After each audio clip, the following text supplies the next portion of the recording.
Hi, welcome back to Movies in a Nutshell. Today I'll tell you about a horror thriller film set in the past. This period film from 2021 is called The Cursed. Let's dive in. In 1917, the French and British were in a ruthless battle against Germany at the Battle of Somme.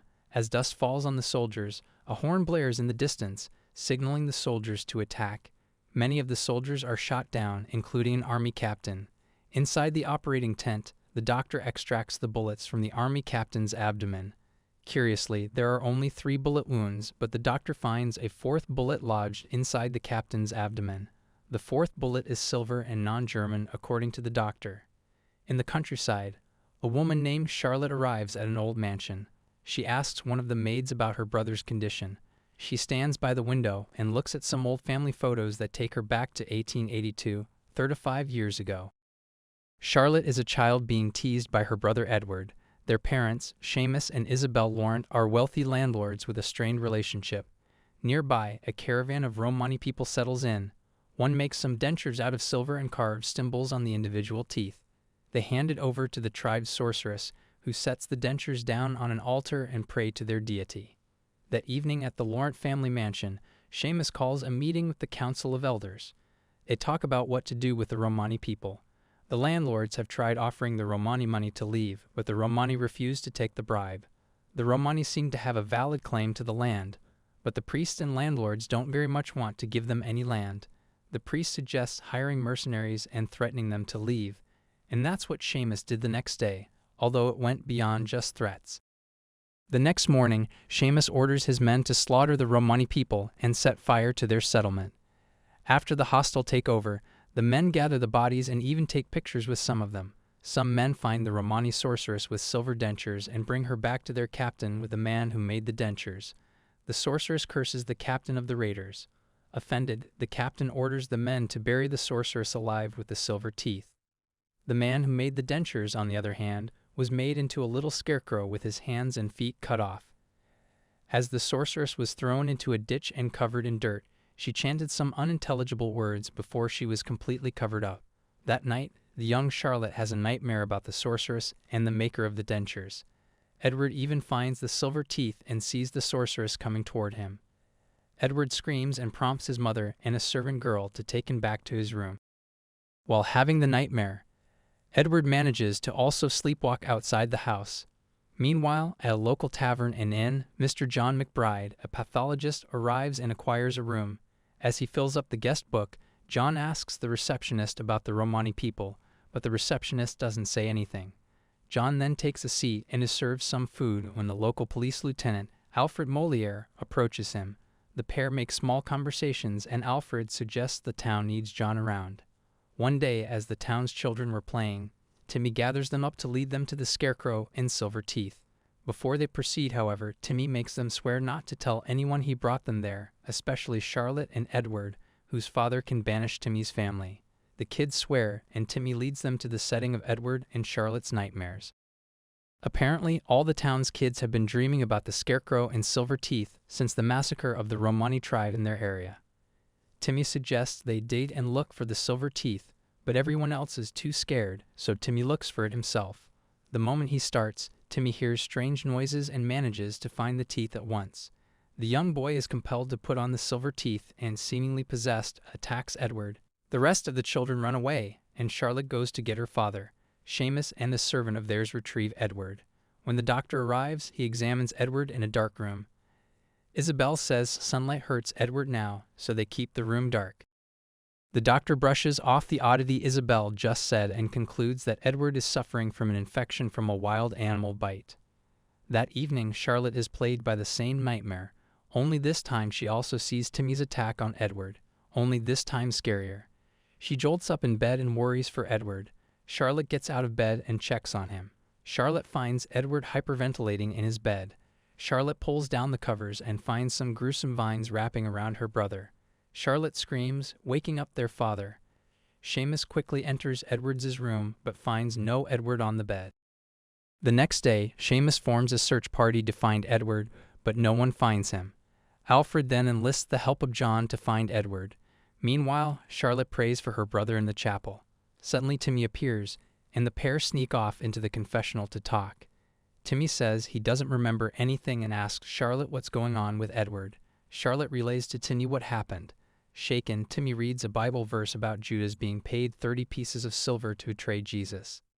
Somehow Timmy assumes that the silver teeth were made from the 30 pieces of silver given to Judas and rips that page out of the Bible. Timmy also tells Charlotte that the teeth gave him visions about the town burning and everyone dying because of what the elders did to the Romani people. The servant girl that came with Charlotte to the chapel then opens the confessional door revealing Timmy, so he bolts outside. In the field near the chapel, Timmy sees Edward staring at him from the forest. Edward turns away, but Timmy runs after him. Timmy ends up in another open field and is attacked by a fast unknown creature. It mangles Timmy's lower arm. Timmy runs into the woods and hides in a small abandoned cabin, but the thing that attacked him finds him.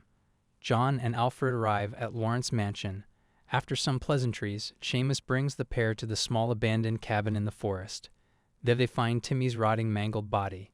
John examines the horrific sight and takes the Bible page from Timmy's jacket.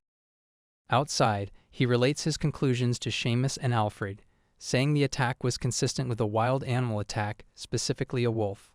Alfred sadly states that there isn't much they can do besides rile a report.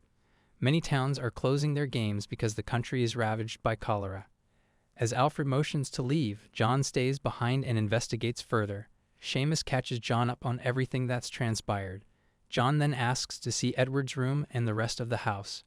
John notices a small dried blood stain outside Lawrence's back door and tells Seamus to board the doors and windows on the ground floor as a precaution. Later that evening, John dreams about the scarecrow and the sliver teeth like Charlotte and Edward did. Only John also sees his wife and child in the dream.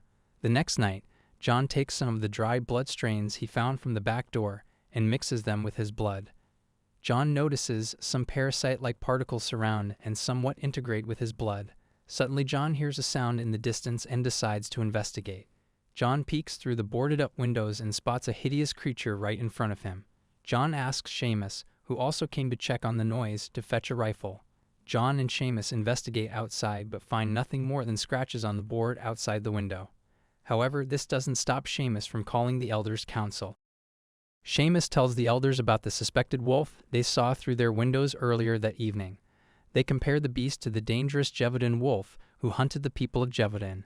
An army had to be called in to eliminate the Jevoden wolf. In their case, they must confirm that the threat is imminent for the army to be deployed to take care of their problem. Seamus then suggests boarding their doors and windows as they have.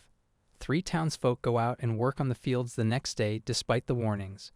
It isn't long before they hear a strange sound. One of them decides to investigate and gets attacked by the supposed wolf. Eventually, the other 2 get attacked as well. Luckily, one of them got away. Anne-Marie, one of the workers, was able to make it back into town and warn everyone. Seamus and John were called in to investigate. John rushes to town to see a bitten and bleeding Anne-Marie, but he is too late. Anne-Marie had disappeared like Edward. John asks Seamus to tell the townspeople to evacuate and take shelter in the church. That evening, in Lawrence Mansion, John is in the kitchen, unable to sleep. Isabel joins him. John shares the tragic story of his wife and child killed by the cursed Jevoden wolf. Then a traveling Romani tribe came and contained the wolf's curse in their silver.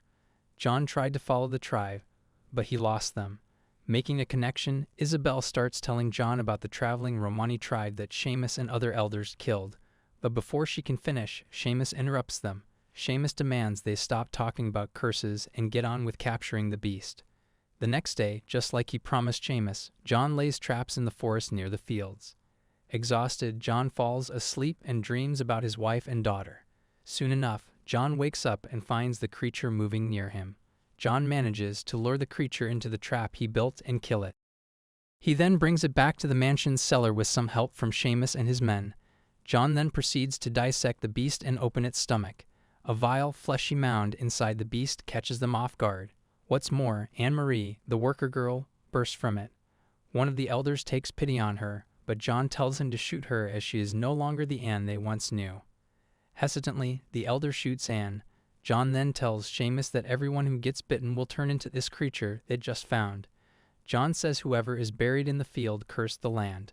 He begs Seamus to tell him who is buried there, but Seamus denies everything and refuses to answer. Seamus swears he'll hunt down the beast himself. In the morning, Seamus takes a bunch of townsfolk to hunt the beast himself. Unbeknownst to him, the monster stalks and roams just outside his mansion. Meanwhile, John asks Isabel, who is buried in the field. Isabel tells John about the massacre of the Romani people month prior. Both John and Isabel then approach Charlotte to see if she knows anything. Charlotte leads them to the chapel. The young girl takes the silver teeth from the confessional box and gives them to John. John asks the priest to call Alfred, saying the army must be deployed immediately. John then enlists the help of a blacksmith to smelt the silver teeth into silver bullets. Simultaneously, one of Lawrence's maids, Anais, hastily collects the laundry outside the family's home. She is gruesomely attacked and bitten by the monster but not killed as the monster seems called off somewhere. Anais retreats into the house and cleans up the wounds. That evening, Seamus returns to the house, unaware that the monster bit Anais. As the family is having dinner, John readies himself for the monster's attacks in the mansion's backyard and notices the blood-stained sheets on the clothesline. John immediately looks for Anais inside, but Seamus cuts him off and asks John to leave because he has everything under control. The two men argue as Seamus doesn't see anything wrong with massacring the Romani people. Once more, Seamus demands that John leave, but John stands his ground and stays until the army arrives. Meanwhile, Anais is in her room, getting worse and worse. Eventually, Seamus hears some muffled screams through the house vents. He takes a gun and investigates, finding himself in Anais's room. Anais, now transformed into a monster, attacks Seamus, making the landlord drop a candle and setting fire to Anais's bed. John hears a gunshot from Anais's room and rushes upstairs to find the room on fire. Inside lays a dead monster shot in the head by Seamus, but Seamus is nowhere in sight. John informs Isabel that the house is burning and she and Charlotte must leave. John finds a bitten Seamus in the mansion's cellar. Apologizing for his wrongdoings, Seamus sets himself on fire. Inside the house, Isabel and Charlotte narrowly escape the stalking monster inside their burning house. The trio makes their way to the church. At the church, one of the elders informs John that Alfred got their message and the army will be arriving tomorrow. Later that night, Isabel hears Edward calling for her outside the church. Unable to resist her son's cries, Isabel opens the church's doors, and the monster jumps inside and mauls everyone. In the ensuing chaos, Isabel still tries to protect her son from the townspeople, but the monster only attacks her. John has no choice but to shoot the bitten Isabel and Edward the monster. The bullet goes through Isabel's back, out of her front, and lodges itself in the monster's abdomen. The bullet transforms Edward back into a human. It's here we flash forward to 1917. The captain at the Battle of Somme is lying dead on the operating table after 4 bullets are taken from his body. The captain is Edward Laurent. Back in 1882, a dying Isabel wrapped her arms around an unconscious Edward in the church. As Isabel takes her final breath, Edward wakes up and finds his mother dead. Later, a sad Edward stands in front of their burnt mansion with Charlotte and John.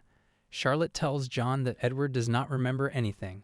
John hugs the boy, assuring Edward that nothing is his fault. The Lawrence siblings then go off and live with John. Finally, we see in age Charlotte again sitting at the bedside of a dying John McBride. Thanks for watching. Don't forget to like and subscribe to Movies in a Nutshell for more videos like this.